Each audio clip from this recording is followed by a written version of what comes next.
without truth. I will only tell the truth. I will only tell the truth. Truth.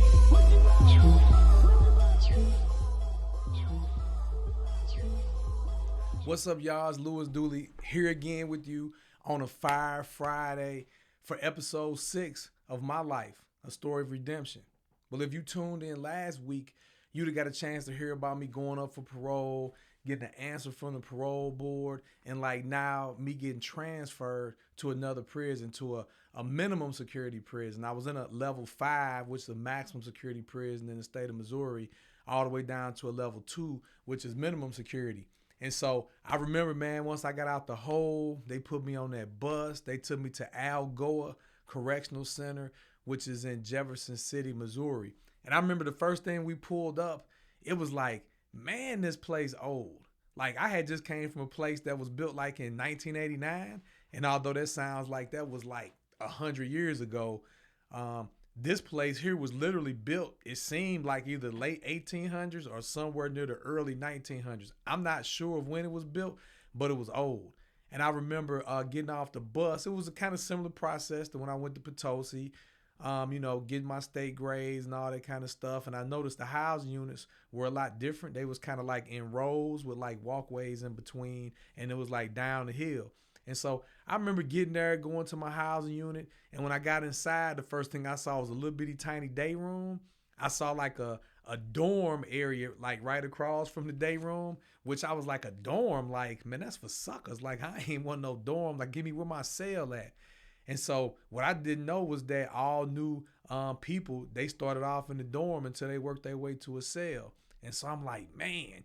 And if you don't know what that really means, it's just like a community of people with bunk beds just in it. Very little privacy and things like that. And so I went in, found the bunk that I was assigned to, and I just sat there. And the next thing I noticed was there was no air conditioning. I was used to being in a place that had central air and central heat, and this place had neither. And so I thought, wow, this is gonna be a bit of a challenge to say the least. But like, in the grand scheme of things, man, I'm finna get up out this deal in like 2.5 years. So, man, I could do that standing on my head compared to the 13 I had just put in. And so, things were looking up. Things were looking good until I stepped up out the house unit. And I remember I stepped up out of there and I saw a couple dudes walking on the yard.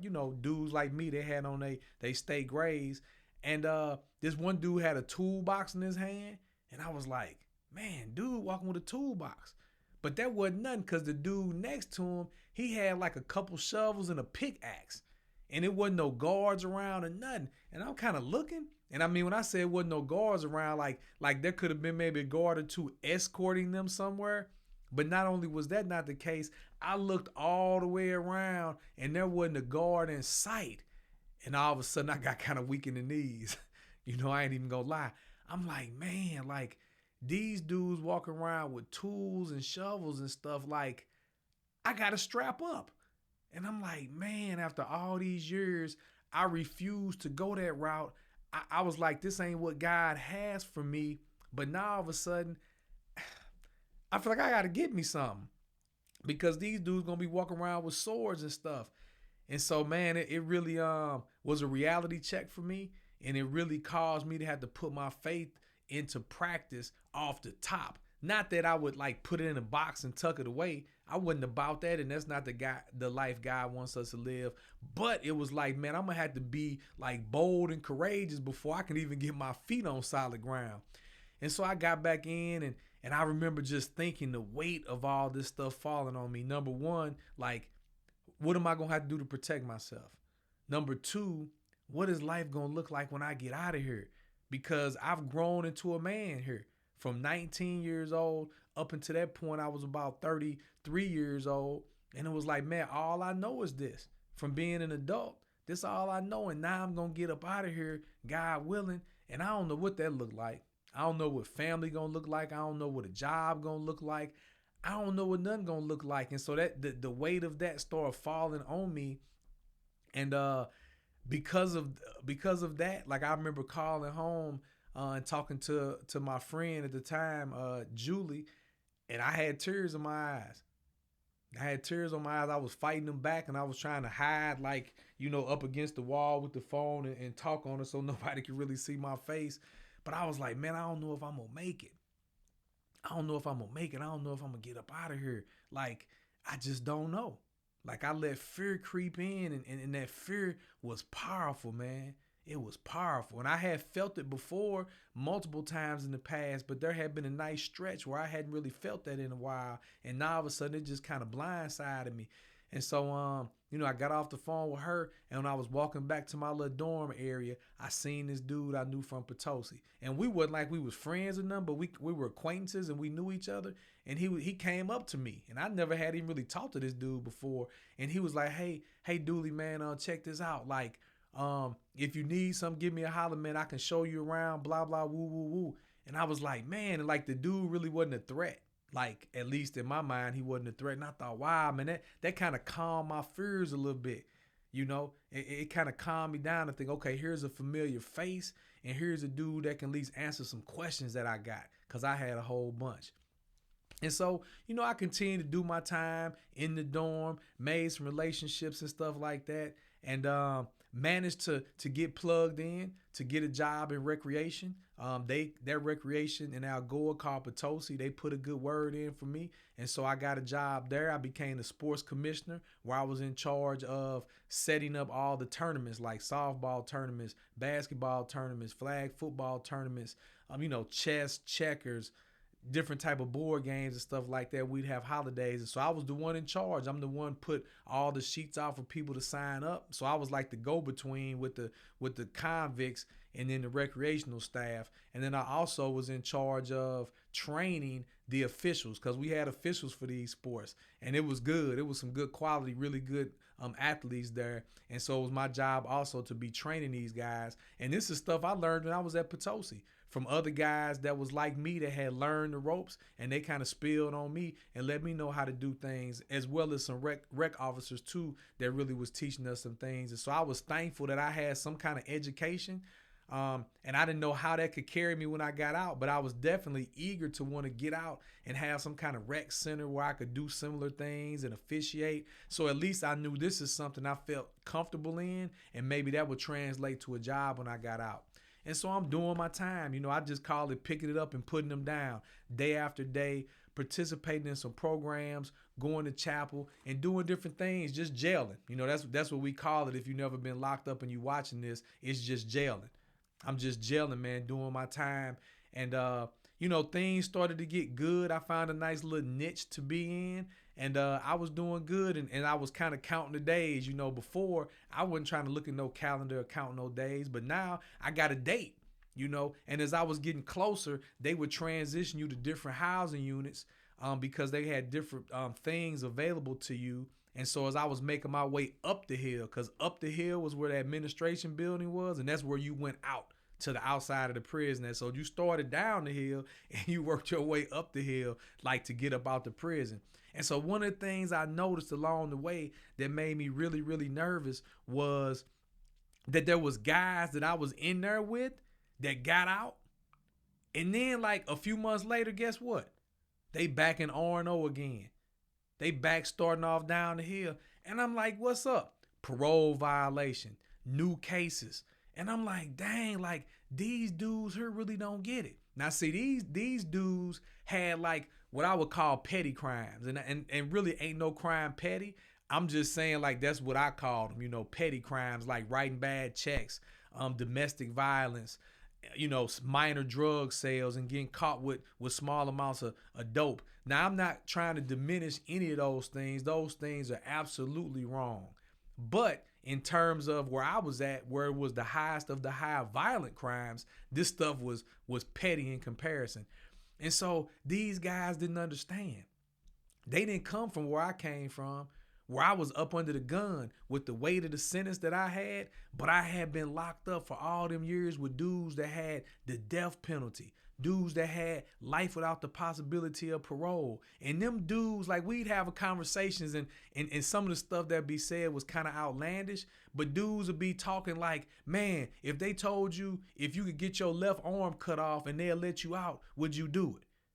Man, everybody raised their hand. They like, yeah. Well, what about your left leg? Then, what about your arm and your leg? What if it was both your legs? Like, just when you think about the magnitude and the gravity and the weight of the fact of a person either going to be executed in prison or they're going to live a old age and die, or maybe they have a, natural cause like cancer or a heart attack and die, or maybe they get killed in a knife fight, or they would hang themselves or something. Like, there's many different ways to die in prison, but the bottom line is this. Like, the fact that people want to get out, but they never, ever have a chance to get out. What would they trade from their own body to be able to get out?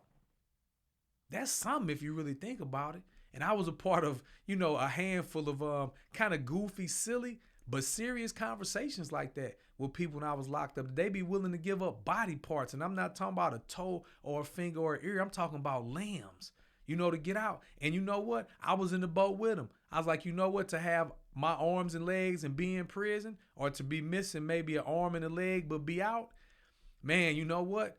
I got to say I would choose the out rather than to choose the in. And that would be a very difficult choice to make. And praise God that I didn't have to make that choice, but that's the weight of it. And so you got the mindset and mentality and the thought process of people in the maximum prison. But then you get down to this minimum security prison where these dudes is like a revolving door. They coming in and going out and coming right back in. They don't understand the opportunity that they have, and they don't understand the opportunities that many people don't have. And they just don't get it. They just don't get it. And so that angered me. And by this time of being there for probably about a year and a half, I had got a chance to meet guys that either few came from Potosi that I knew from there that got an outdate. But then there was dudes that came from other maximum security prisons that had done 20, 25, 30 years, and now they was getting ready to go home. And so we all kind of like organically like found each other in kind of crazy, weird ways, whether it be programs or sports or whatever the case may be, maybe in the commissary line. But the point is this, like we kind of banded together and we was like, man, we got to look out for each other. If we gonna make it out of here, we got to look out for each other. And I'll tell you a quick story. There was a guy, and I didn't know him. He was at a prison called Jefferson City Correctional Center, and his nickname was The Walls. And it was like one of the oldest, bloodiest prisons in the United States, and was the most bloodiest at one point. I can't remember what years, but many bodies were found, in the last maybe 20 years that as they were closing the prison down and excavating it and stuff, of people that had been murdered in that prison that they never even found.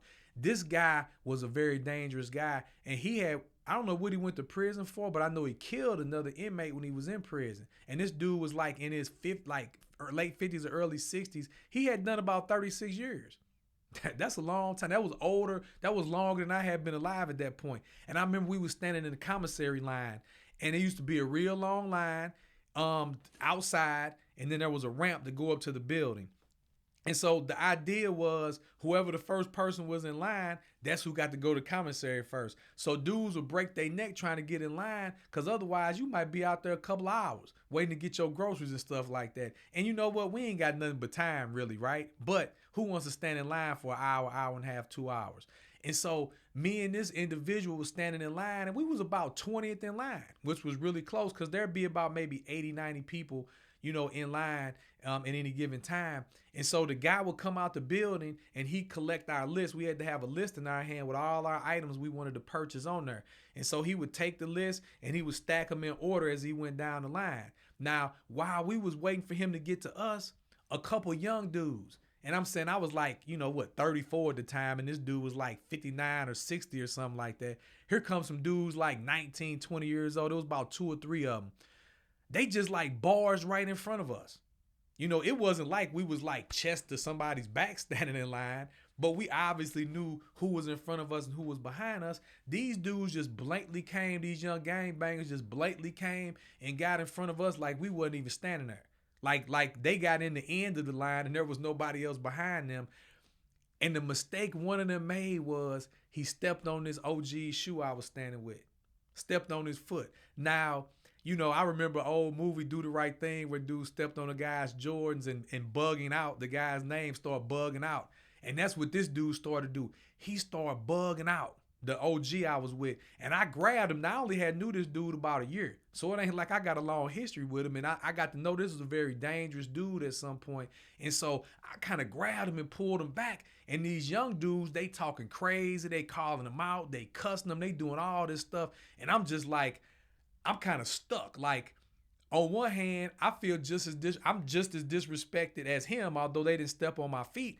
But just the idea they come kind of just brushed us and pushed us off to the side like we was just insignificant, like we was a piece of trash or something, that kind of made me a little irate. But this dude I was with, I seen his demeanor change. Like, this was a peaceful dude. He was laid back. He was very soft-spoken, even timid, it seemed. Like his background didn't even seem to match who he was. And this dude wasn't a Christ follower. And so, like, there was no, like, change like that would account for why he was the way he was. And maybe he was always just gentle like that, but when you rub him the wrong way, he'd get down like that. And so I didn't want to see him lose that out date. I didn't want to see him, because see, them young people, they didn't understand what they was really doing. They was just stuck on stupid up here, right? And they didn't even know who they was messing with.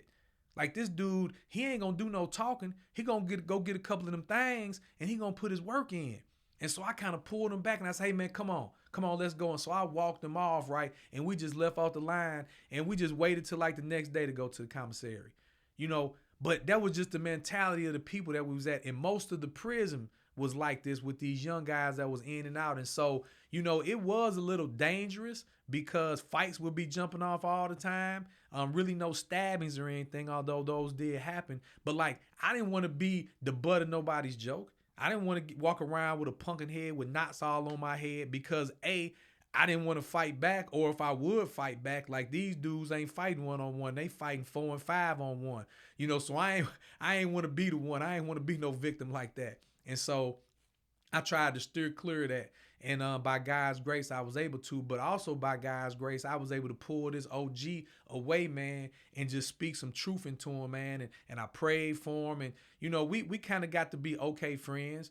But that was just a little story to let you see, like, the mentality and how guys just acted in this prison. The maximum prison I was in, you would rarely, if ever, see anything like that take place. Because there was this thing called respect that people had. And when you disrespected a person there, it can and most likely will cost you your life if that happened. But here, man, disrespect wasn't nothing. Stepping on somebody's foot wasn't no different than just like brushing against somebody just casually, if you walking in tight quarters. Like, it wasn't really nothing. And so our mentality was different than these dudes' mentality. And so this is the life I'm trying to navigate at the time and keep myself out of trouble, but also try to help out the next man so they don't end up in a wreck. And so I'm doing my time. I'm seeing these dudes come in and out of the revolving door. And I'm like, dang, man, these dudes don't even know. And then I started seeing guys that was getting close to getting out. Like, they'd be like 2 months before they get ready to go home.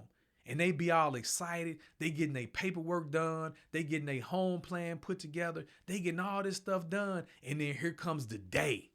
It's like the day, right? It's the day you finna go home. You're going to get to see your loved ones. You're going to be able to get some good food from the streets. You're going to get to experience life differently than you've been experiencing on the inside. And what did they have waiting for them once they walked out the gate?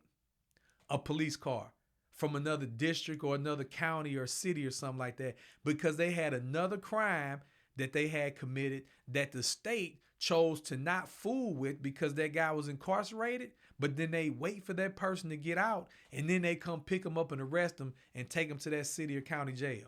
And I was like, man, that's dirty. That was straight up dirty. And that happened all the time. Well, for me, I started getting nervous because obviously, usually when a person has committed a crime and got caught, it's probably not the only crime they've ever committed. I'm just saying. And that definitely was true of me. And so I know different crimes have different statutes of limitations. I'm not an expert on that. I never tried to be, but I just was scared because I did a lot of stuff I didn't get caught for, just to keep it all the way real. And I was afraid that I might fall victim to that my greatest day after 15 and a half years, I would step out of the gate and be handcuffed, arrested, and put into a police car from somewhere. And so I was a little nervous, and so I had some people on the outside making some phone calls, checking to see if there was like some inactive warrants or anything like that might be out there, so I could try to get that stuff settled before I got out. Like if I could plead guilty and then they would run that sentence into my current sentence, then I probably wouldn't have to do any more time. And so I wouldn't even have to litigate, go to court, or none of that kind of stuff. It can be done while I'm doing time. And so I was checking into that big time, and everything seemed to be cool. And so I didn't know. I really did not know until I was ready to step out that gate. And I remember the day before I was going home, I remember calling my aunt and my mother's sister. And this was a unique conversation. We didn't really talk that much, but she had got word to me through Julie, I think, that she wanted me to call her before the day I was going home. And so I remember getting on the phone with her, and she said, hey, how you doing, blah, blah, blah. Not very much small talk, but she definitely had an agenda. And I remember her saying, hey, look, I just want to let you know, when your mother comes tomorrow, things are going to be a little different. Now, I can't remember exactly what the conversation was, to be honest, but it was somewhere along these lines. She was like, things are going to be a little different. Things aren't going to seem like what you remember them to be. And she was like, I can't really say too much more than that. I just love you, and I didn't want you to be like thrown all the way off by experiencing or seeing something that would be very unusual to you. And so I knew like it had to do with my mother, right? I kind of understood my mother had cancer several years before, and she had a surgery and it was very successful, but she had a second surgery that she was supposed to have, and she postponed it because that was right around the time when I got a date to go home. And she was like, look, getting put under, there ain't always a guarantee you gonna come back out. And she was like, I did the first surgery and I didn't want to, but I did it. But now this second one, I'm not going to have that done until I see you as a free person, until I get my son back. And I'm my mother's only child. And so I get it. I don't have any children of my own.